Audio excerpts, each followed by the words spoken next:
Y bueno, ya iniciamos el bloque de salud. Ya se encuentra en cabina de radio el doctor William, me acompaña aquí para abordar un tema bastante interesante, que sería la epilepsia. Estaremos entonces abordando de este tema. Él nos trae más información sobre esto. Y le quiero saludar. ¿Qué tal, doctor? ¿Cómo estás? Bien, Cristian, buen día para todas las personas que nos están escuchando y estamos de vuelta, atentos para aprender algo más sobre la epilepsia. Así mismo, queremos aprender sobre, se podría ser enfermedad, se podría decir, doctor, una afección. Sí, la epilepsia como tal no es una enfermedad exclusiva porque muchas enfermedades pueden producir. Mm, Y hablar de epilepsia no es igual a convulsión. La epilepsia como tal, hay convulsión, pero las convulsiones pueden deberse a varias causas. Entonces, ahí nos vamos a ver esos detalles. así es. O sea que la epilepsia sería convulsiones, pero repetitivas, ¿verdad? En un largo periodo de tiempo. Bueno, y Sí, queremos iniciar con la definición, ¿verdad? ¿Qué sería epilepsia como tal? sí. La epilepsia se dio nombre gracias al origen griego. Epilepsia, epilambano, significa tomar de forma repentina, brusca, agarrarlo de forma agresiva. Es lo que justamente ocurre en el paciente. Eh, Hay movimientos bruscos, repentinos, violentos, lo más clásico.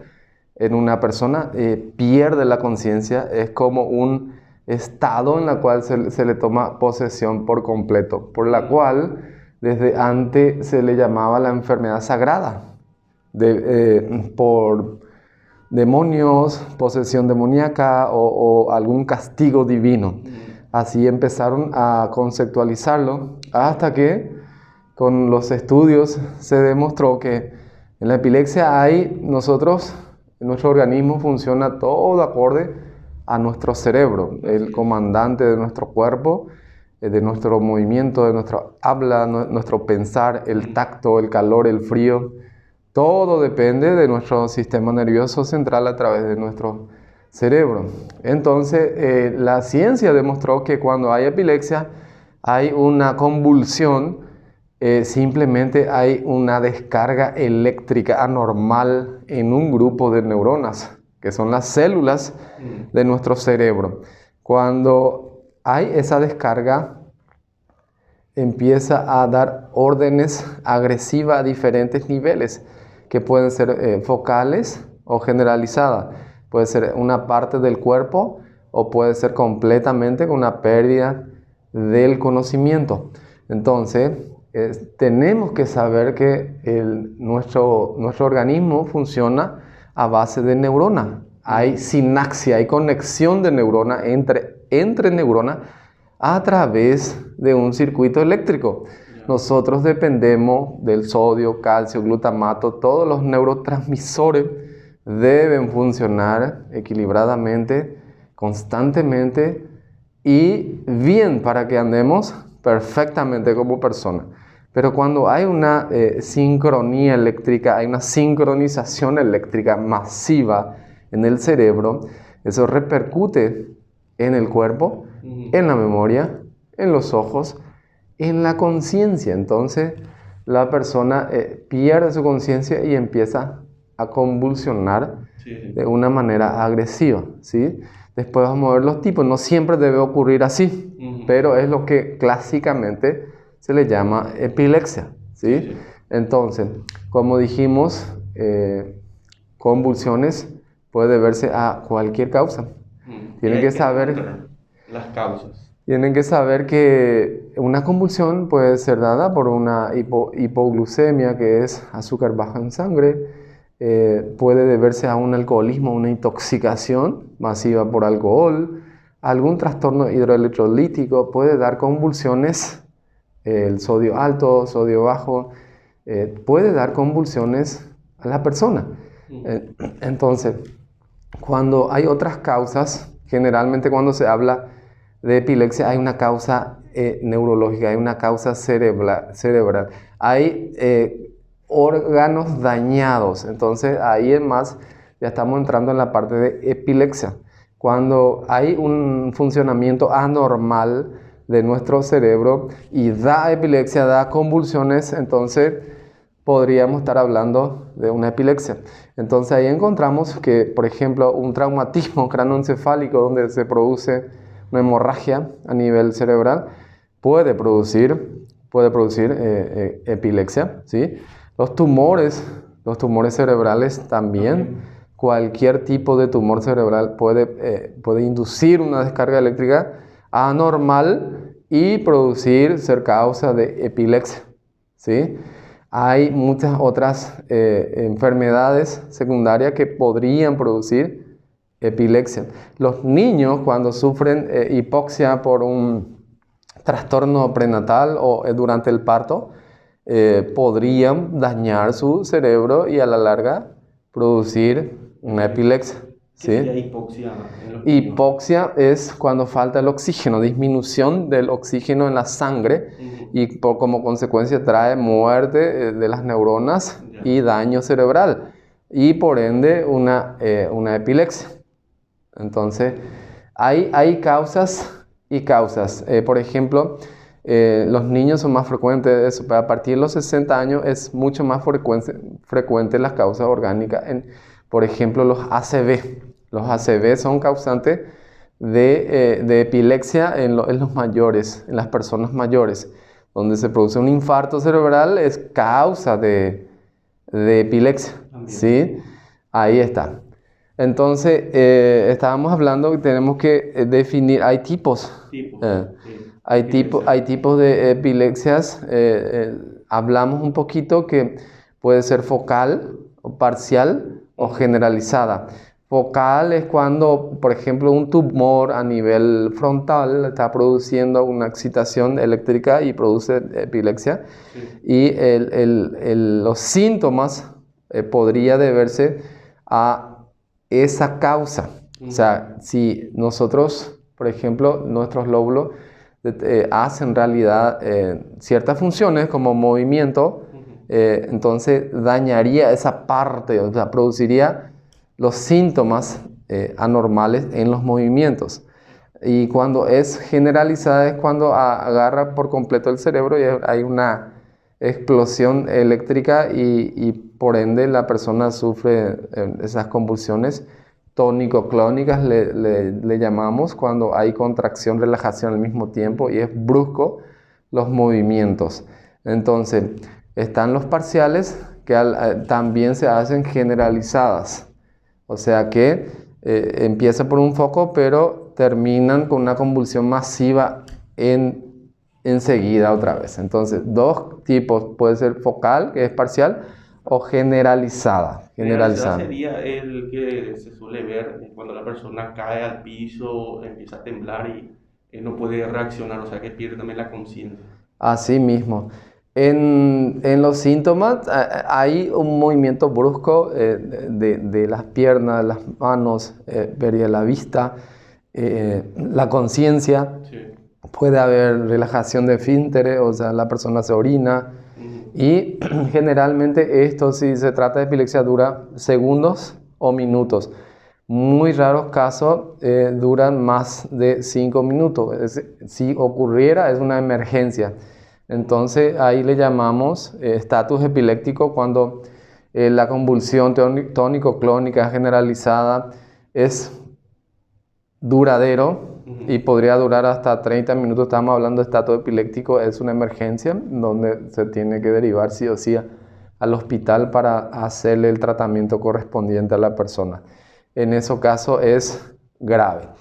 La mayoría de los casos, cuando es por ejemplo focal, la persona puede producir un movimiento anormal de los ojos, de la parte de la cara, o puede hacer unos movimientos anormales en el brazo, o simplemente tiene una mirada al vacío.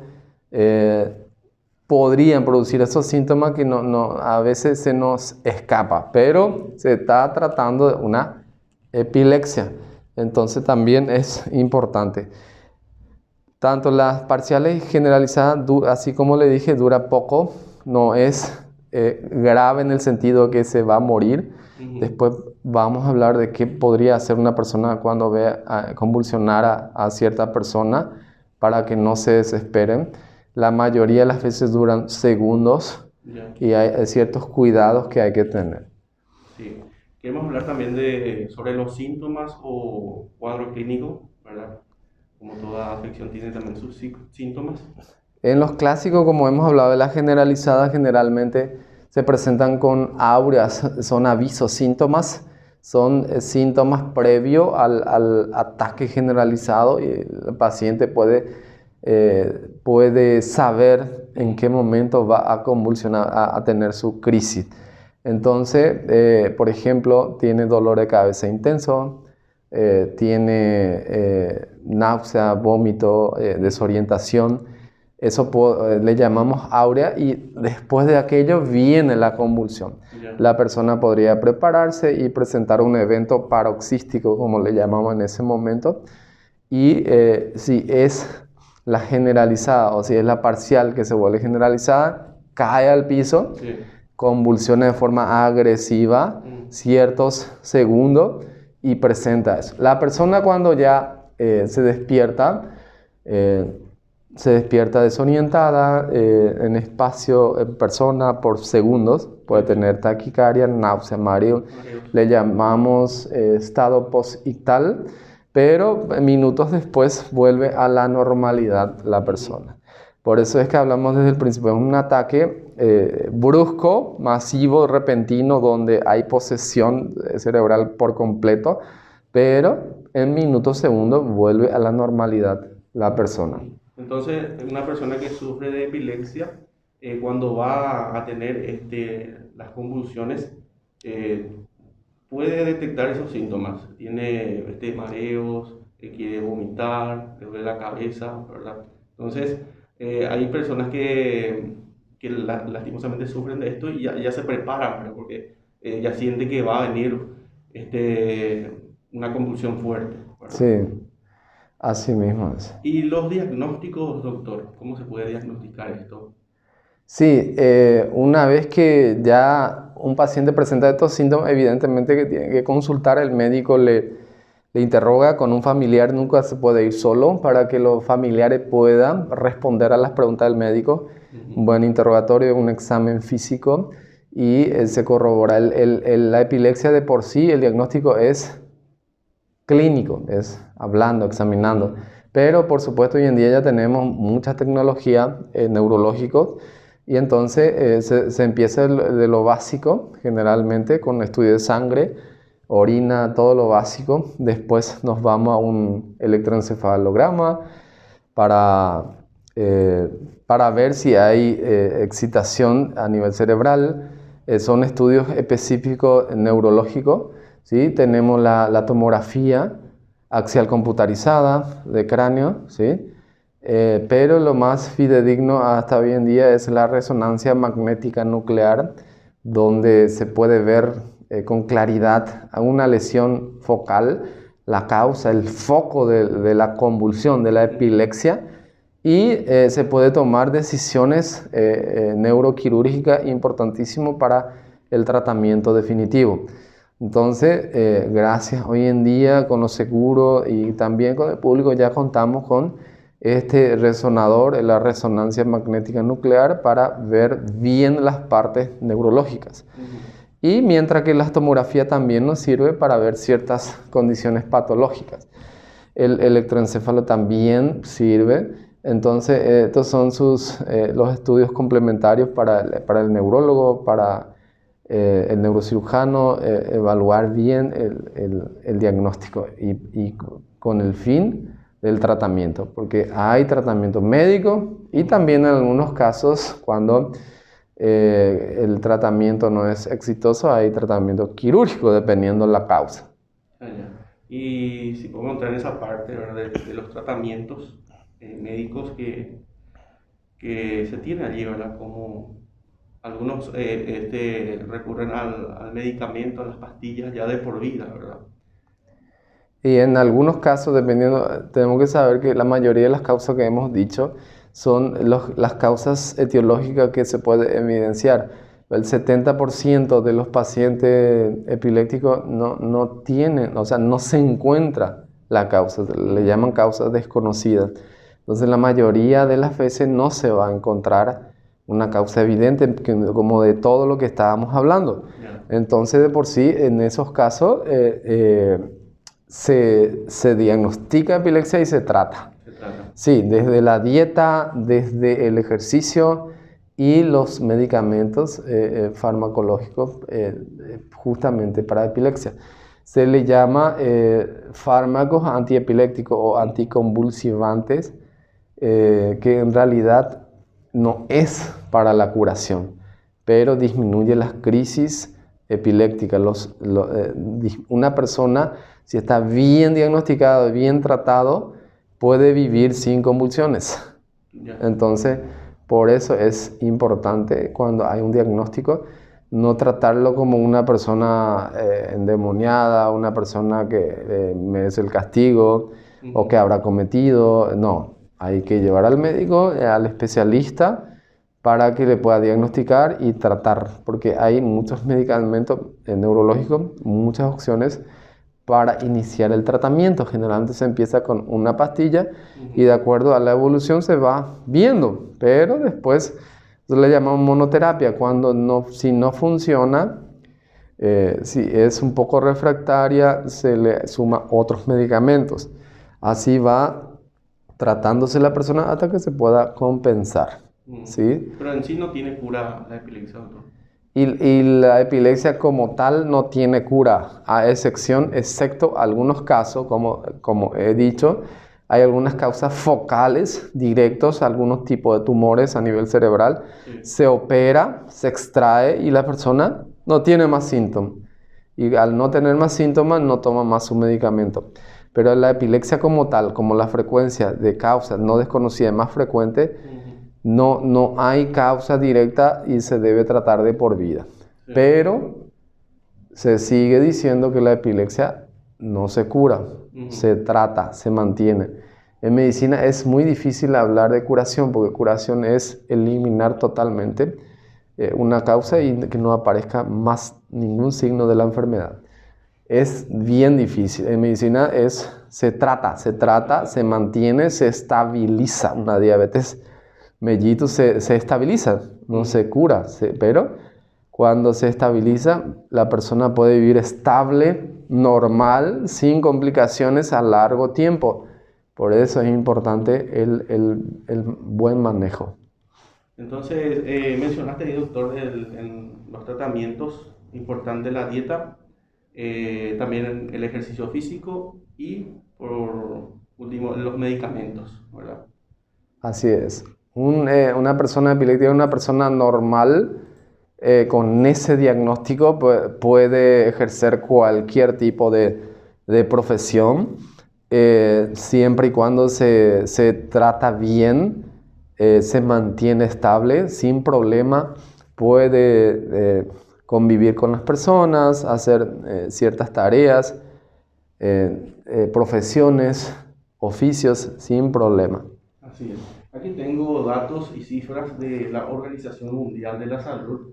Y dice, en todo el mundo unos 50 millones de personas padecen epilepsia, lo que la convierte en uno de los trastornos neurológicos más comunes.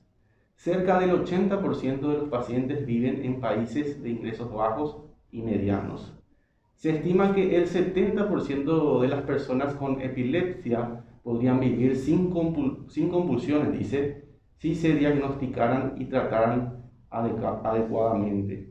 El riesgo de muerte prematura en personas con epilepsia es hasta 3 veces mayor que en la población general. Entonces, algunos datos que nos arroja la Organización Mundial de la Salud. Doctor, estuviste mencionando de cómo se le podría ayudar a una persona que presenta allí el cuadro de convulsiones, cómo podemos reaccionar cuando estamos en esa situación. Exactamente. Así como definimos la epilepsia, sí o sí va a dar el ataque convulsivo.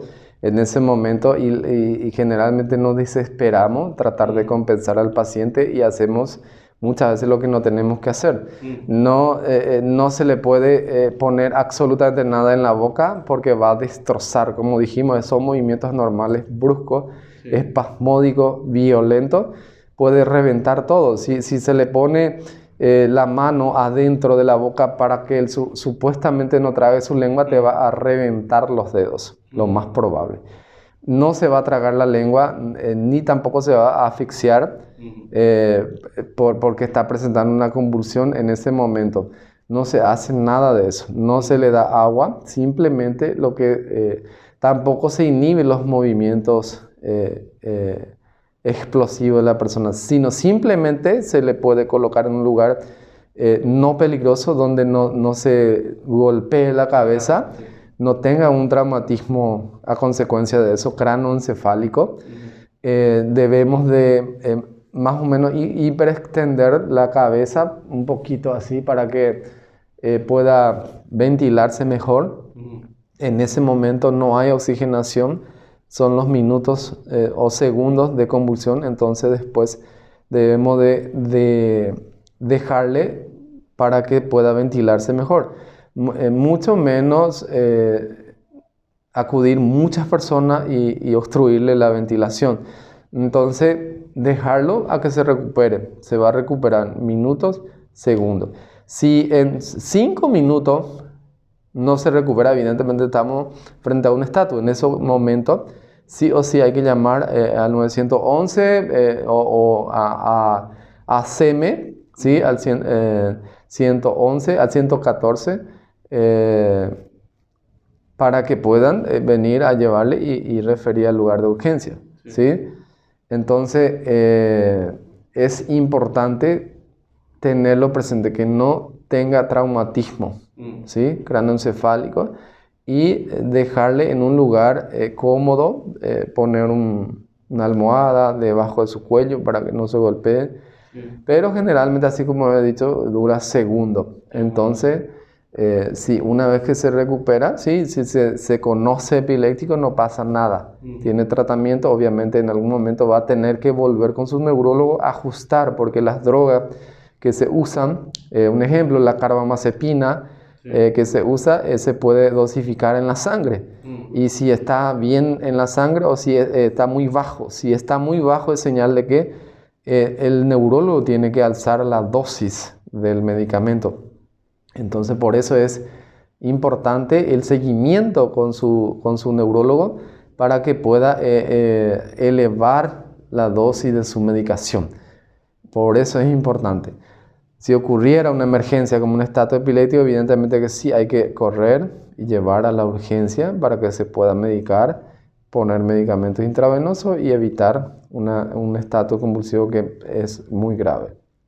Así es.